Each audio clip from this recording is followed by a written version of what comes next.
Do you wonder that your husband is an emotional affair or any other physical affair? Do you feel that if he is into physical affair, he must be into emotional affair also? Or maybe he is into emotional affair and that's why he is into physical affair. Therefore, you're assuming in that way. Today, I am here to decode the myths about emotional affairs. I'm going to really give you an insight into how emotional affair looks like, feels like, and whether it is really necessary for the emotional affairs to convert into physical affairs. Shall we start? Let me introduce myself for those of you who don't know me. I'm Vidya Raghudra. I'm working since 14 years as a relationship and mindset coach with women, and I'm helping them save their relationships from infidelity and emotional distance through various Parivvartan methods that I have invented in last 14 years. So this is all about me. Let's talk about emotional affair. Now, when you see that your partner is constantly being distanced from you, he is not talking the way he used to talk before, he has started hiding his phone. Yes, he is hiding his phones. He started changing the passwords of his phone. And whenever you ask him to show the phone, he challenges you and he says that privacy is important. I don't want to really be into a relationship where my privacy is not respected. Well, these are the major complaints that my clients give all the time, that their husbands are constantly being bullying them for not checking their phone at all. Then they hide the WhatsApp messages. They'll archive the messages. Sometimes they will even delete the messages that they have sent to the emotionally connected partner. They will make sure that these messages are not visible to the wife or to you. In contrast, partners who are having only physical intimacy and not having any emotional intimacy with outside marriage, they are quite frank in keeping all the data on the mobile.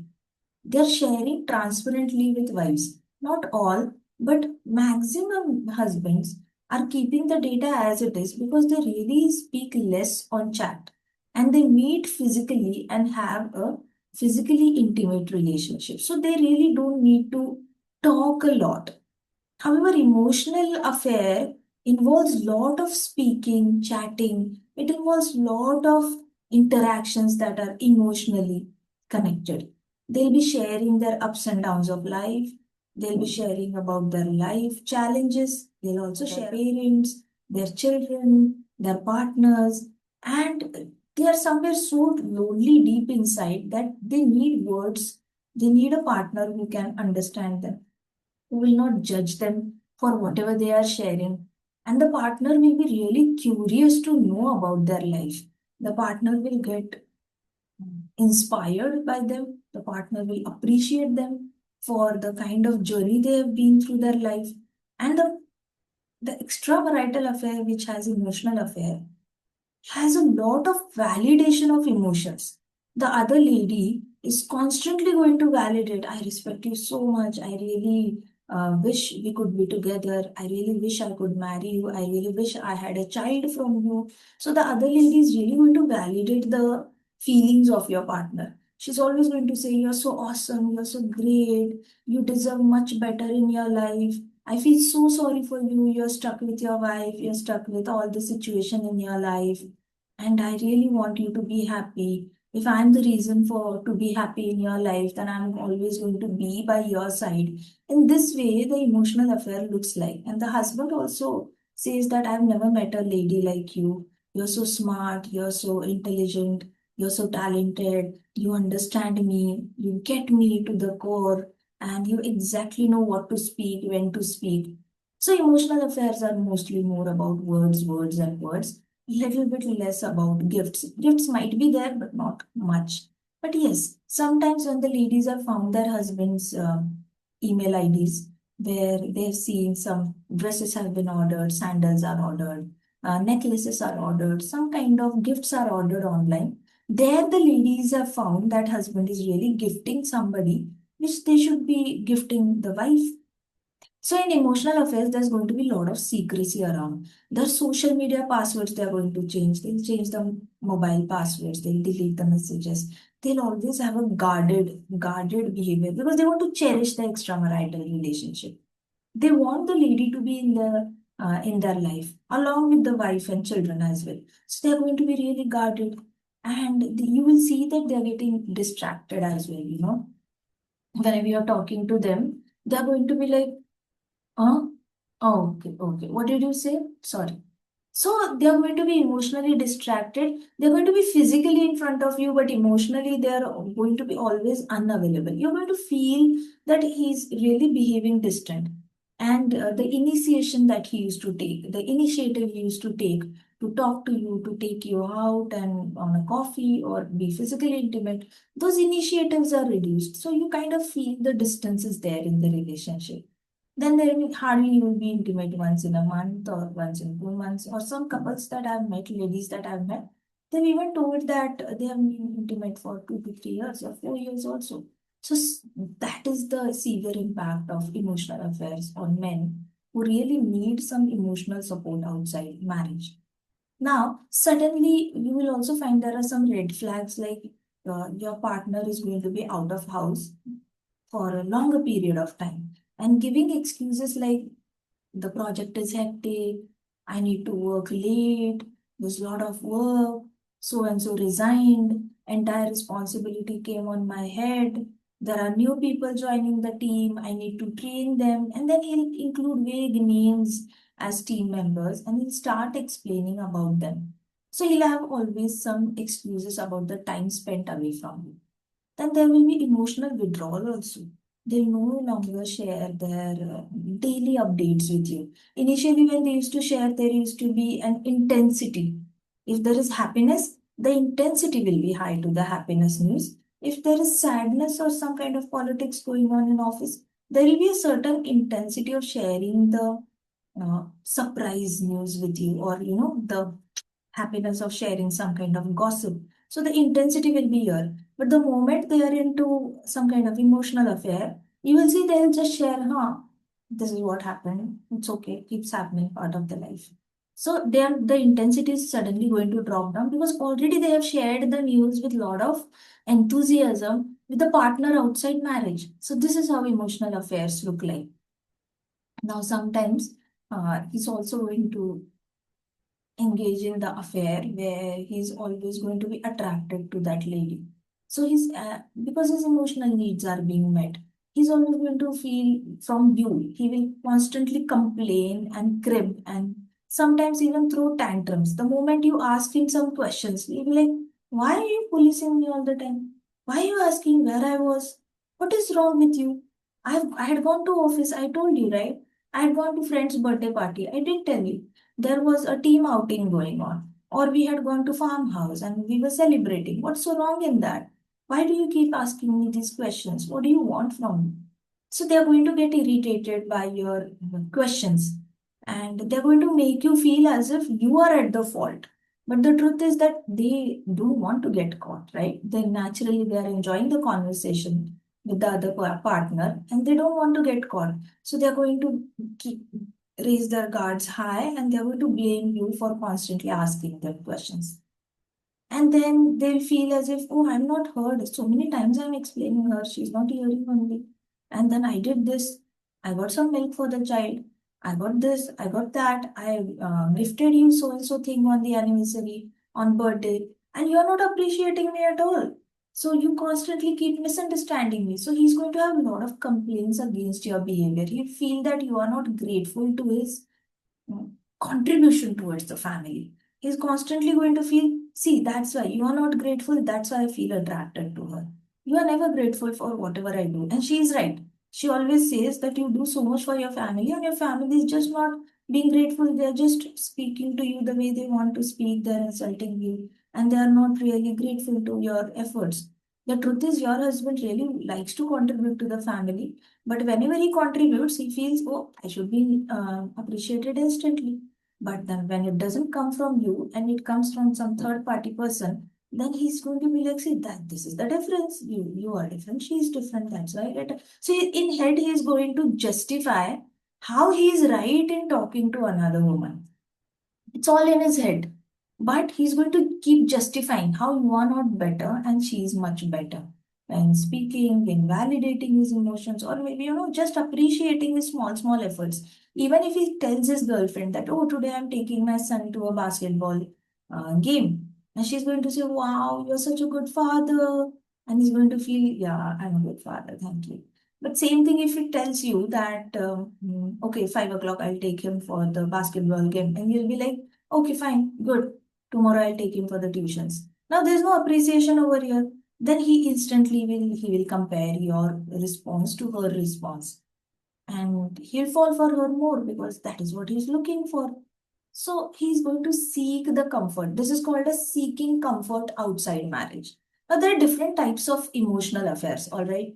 First is confident affairs. Confident affairs is sharing your personal struggles, your personal story with someone else instead of partner. Personal struggles, it can be in the past and it can be in the present also. Then second type of emotional affair is fantasy affair. He's always thinking about, I wish we could do this, I wish we could do that. So he's going to build that emotional intimacy through online connections, through chatting, maybe social media. But this is what has been found. And third kind of emotional affair is workplace affair. They also call it as workplace spouse these days. Though they bond with their colleague in such a strong manner that they're constantly close, they're constantly chatting on the Microsoft Teams or the software that they're using in office. And they're relying on each other for the work, for each other's work, basically. This impact can be really devastating. People whose husbands are doing these things, ladies especially, they do feel betrayed at a core. Ladies feel insecure. If you are going through such situation, then you are also going to feel disconnected from your partner. It's not that he has only disconnected from you.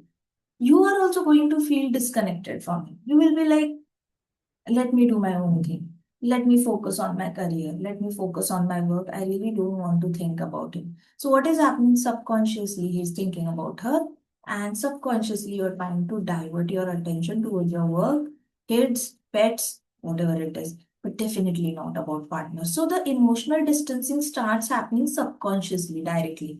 It's not that it directly happens physically, but emotional affairs have a lot of subconscious distance because naturally the wife feels that he's not thinking about him.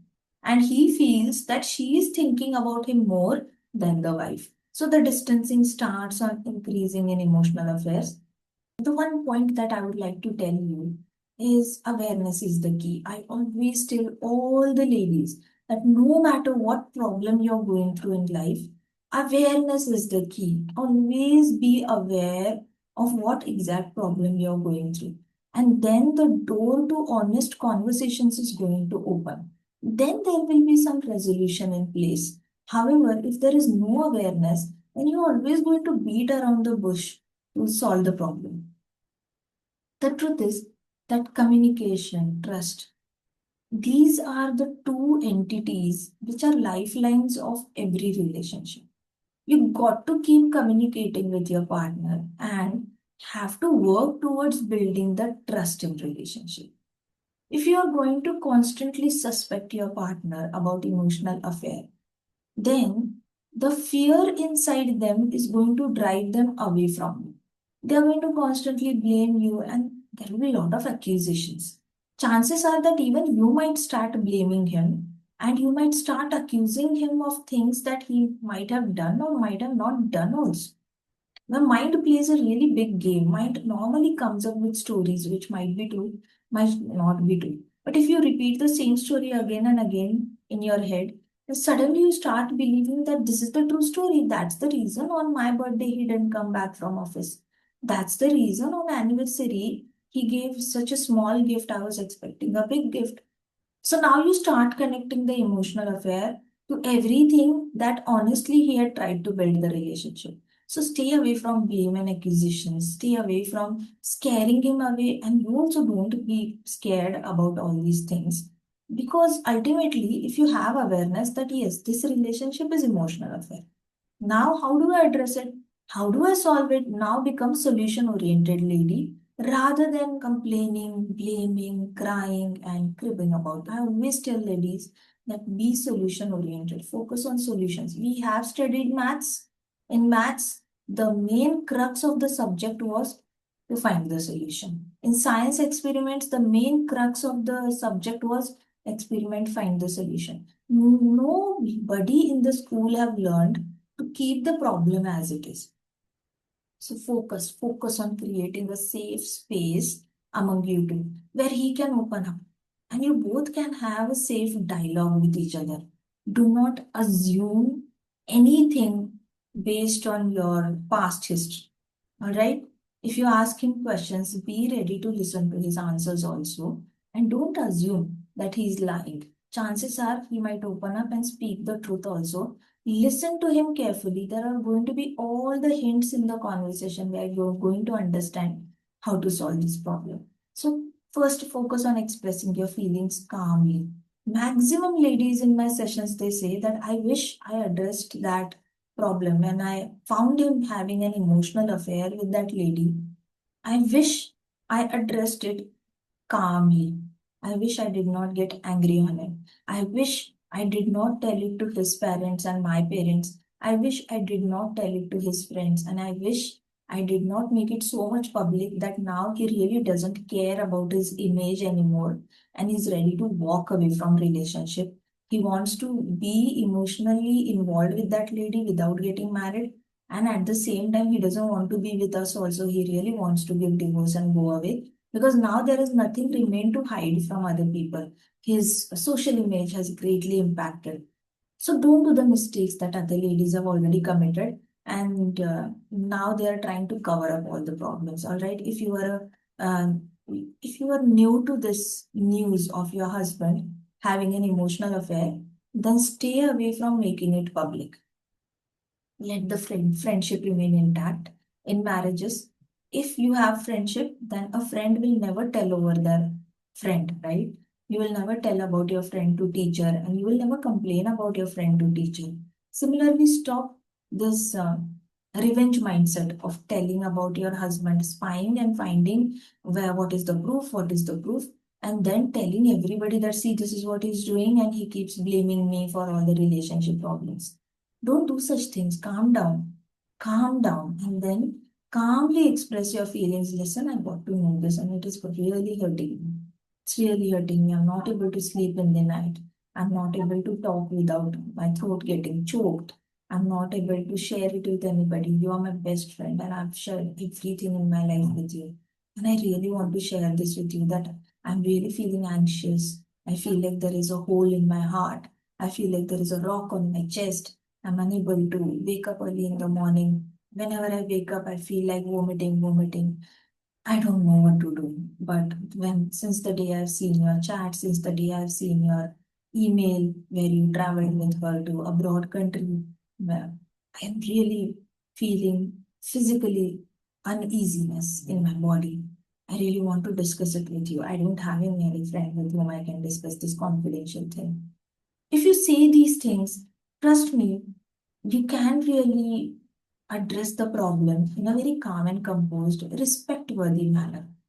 Do not hamper his social image in front of everybody because it has really not helped anybody till date. There are some arranged marriages where parents have come together and they have tried to explain it to their daughter only. That try to understand him. Now he's not going to commit the mistake, so be there in the marriage. And the boy's parents have told the boy that you try to be loyal to your wife and don't commit this mistake. Then the husband tries for 2 months, 3 months, again he goes back to the previous girlfriend. So these are the temporary fixes. Don't fall for these temporary fixes. It's not helping anybody. Then next thing what you can do is ask him open-ended questions. Let him answer the questions rather than you assuming things. Whatever your assumptions are, convert those assumptions into questions. Hey, I need to ask you, did you book a hotel with her? Hey, I need to ask you, did you go to Singapore? You had booked two tickets. You went with her or you went with your colleague? So make it an open-ended question. Who did you go with? How was the trip? How was the seminar? How was the conference? Make it open-ended instead of assuming. Convert your assumptions into questions. Not that a big task, right? Whatever you're assuming in head, start questioning about those assumptions and work towards building trust. As much as it is true that he has broken your trust, chances are from your side also, sometime the trust must have been broken. There has to be a two-way. The relationship doesn't go bad just by one sided only. Come to this acceptance that chances are sometime at some point of time you must have shared some information about him to your parents, to your friends. And even if he doesn't know that you are sharing all these things with your friends and parents, your subconscious mind always knows everything. You might feel that it's not possible. Nobody has told him that I've shared this thing with somebody. But his subconscious mind will always be aware, knowing your nature, that you must have shared many things about the marriage behind his back. Now that's why I say always focus on rebuilding the trust. Even if he has broken the trust, just assume that maybe from my end, somewhere the trust has broken. Maybe I don't remember because I'm very busy about taking care of children. I'm very busy working in the office. I'm really busy taking care of household things. I must have broken the trust and I must have forgotten also. So just assume that you have broken trust and start sharing your day-to-day things with a lot of transparency. Speak as if nothing has happened and start building transparency. You start building transparency, he will feel the urge to share everything with you. There will be definitely an urge inside him to create a turning point in relationship. He's going to feel that my wife is sharing everything with me. I really don't feel great hiding anything from her, right? So start building a stronger bond with your partner. Do not get morose, do not get depressed just because you have found them in emotional affair. Be compassionate, be honest, be committed in the relationship. If you are committed, you're definitely going to get commitment in return. What you sow is what you reap. What you see is what you get. What you seek is what you get. So believe in all these things and start working on your relationship. That's all I wanted to say. If you have any questions, then you can directly message me on my social media handles. And if all these things resonate with your thoughts, I would request you to comment below this video. I'd love to hear your experiences and I would love to address your questions also. If you want to comment, please comment below this video and don't forget to check out my next video. I'm going to record a new video on how to rebuild trust after betrayal. Because every relationship deserves one chance at least. And that chance better be with the help of expert guidance rather than a DIY method. I always tell in my workshops that the moment you feel that DIY methods are not working, go for a mentor, find a guide, and start working on solving the problem. Don't stop until the problem is solved. That is the winner's attitude that is required to solve any kind of problem in life. All right. Thank you so much for watching this video. Looking forward for you to share this video, like this video, subscribe to my channel, and come back for the next video. Thank you.